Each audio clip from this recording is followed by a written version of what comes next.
My name is Thomas. I'm 87 years old. I'm recording this because there's something I need to say out loud. Not because anyone asked, not because it'll change anything, but because I've carried it long enough, and I think saying it might be the only honest thing I have left to do. When I was 42, my daughter asked me if I loved her mother. We were sitting in the driveway. She was 16. She'd just gotten her license, and I was teaching her how to parallel park. She kept hitting the curb, getting frustrated, and I told her to take a break. We sat there with the engine off, windows down, and she just asked, "Dad, do you love Mom?"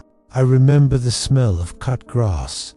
I remember a dog barking somewhere down the street. I remember the way my hands felt on the steering wheel, even though I wasn't driving. I said yes. I didn't even hesitate. And she looked at me for a long time, longer than I was comfortable with. Then she nodded and said, "Okay." We went back to practicing. She passed her test 2 weeks later. But I've thought about that moment every day since, because the truth is, I didn't know. I didn't know if I loved her mother. I didn't know what love was supposed to feel like after 20 years of marriage, 2 kids, a mortgage, and all the silent dinners and separate bedrooms and conversations that never went anywhere. I didn't know, but I said yes, because that's what you say, because that's what keeps everything from falling apart. Because the truth felt too complicated, too dangerous, too much. So I chose the easier lie. Her mother's name was Catherine. We met when I was 23. She worked at the library downtown. I used to go there to study for my engineering exams, and she'd always be at the front desk, stamping books, smiling at people. She had this way of making you feel like you mattered, like she saw you. I don't remember the first time we spoke, but I remember the first time she laughed at something I said. I remember thinking, I want to hear that sound again. We got married 2 years later, and for a while, it was good. It was easy.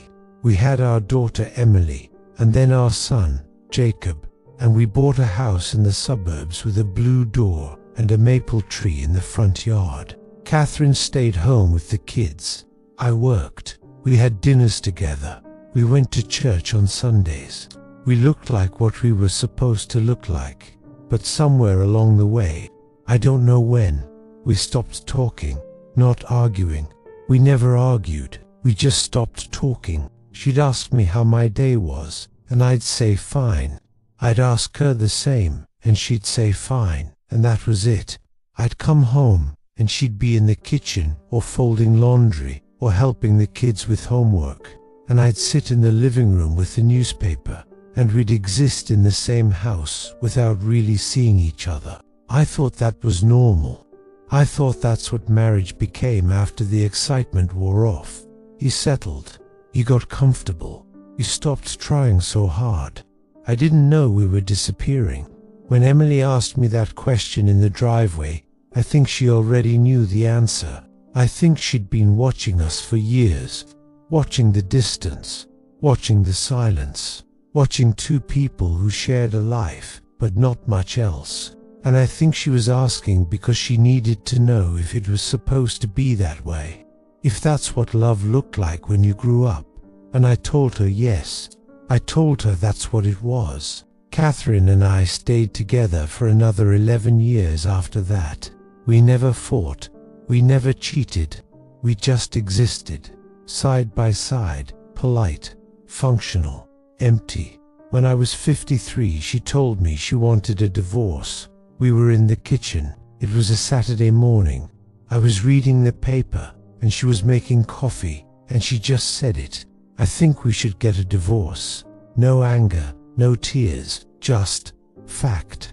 I looked up at her, and I didn't know what to say, because part of me had been expecting it. Part of me had felt it coming for years, and part of me was relieved. But I didn't say that. I said why, and she looked at me the way Emily had looked at me in that driveway, like she was waiting for me to already know. "Because I don't think you love me," she said.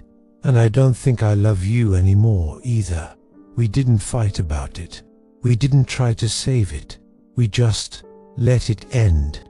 She moved to an apartment across town. I kept the house. The kids were already grown and gone by then. Emily was married. Jacob was in grad school. We divided everything quietly, signed the papers, went our separate ways.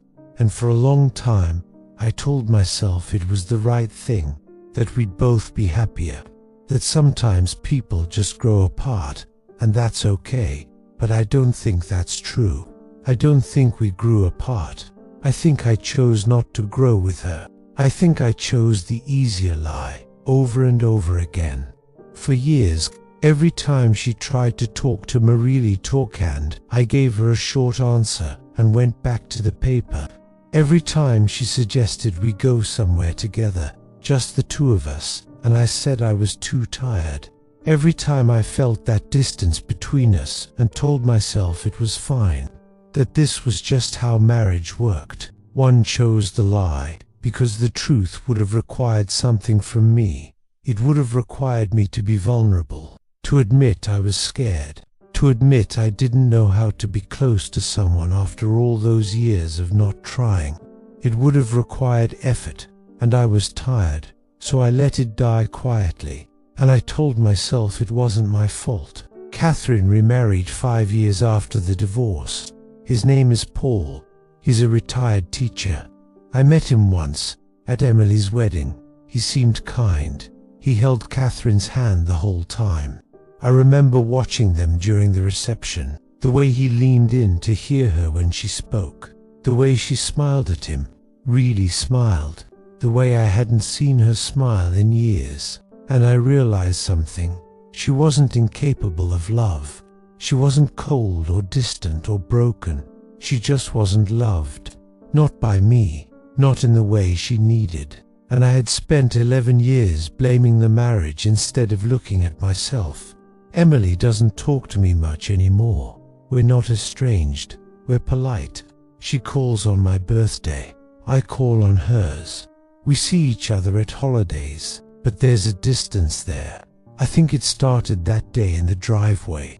I think when I told her I loved her mother, she wanted to believe me. She wanted to believe that's what it looked like. That quiet, distant, functional love was still love. But I think she grew up and realized it wasn't. And I think she blames me for lying to her. Not just about Catherine, but about what she deserved. What she should expect. What real love actually requires. She got married young, 22, to a guy who reminded me a lot of myself. Quiet, reliable, practical. They divorced 3 years later. She never told me why, but I think I know. I think she saw where it was heading, and she chose differently than I did. She chose the harder truth. Jacob's different. He's married now, has 2 kids. He lives in Oregon. We talk more than Emily and I do, but it's surface level work. Whether the grandkids, he doesn't ask me about Catherine. He doesn't ask me about my life, and I don't offer. I think he watched me the same way Emily did.